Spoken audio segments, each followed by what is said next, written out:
కశ్మీర్లోని టెర్రరిస్టులు క్రూరత్వానికి కూడా హద్దుల్ని దాటేశారు. 22 ఏప్రిల్ మధ్యాహ్నం పహల్గాంలో కొందరు టూరిస్టులు అయితే వచ్చారు.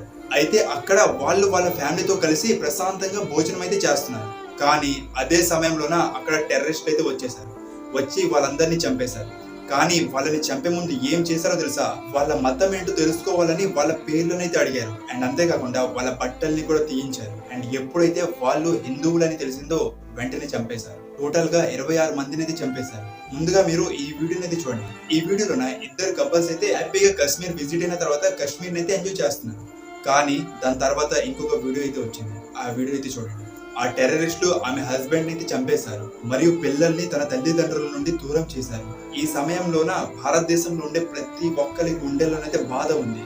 కానీ బాధ కన్నా ఎక్కువగా రివెంజ్ తీసుకోవాలని ఉంది. కాబట్టి ఈ ఇన్ఫర్మేషన్ ఎంత ఎక్కువైతే అంత ఎక్కువ షేర్ చేయండి. వాట్సాప్ స్టేటస్ లో పెడతారో స్టోరీస్ లో పెడతారో నాకు తెలియదు. కానీ ఈ ఇన్ఫర్మేషన్ ప్రతి ఒక్కరికి తెలియాలి.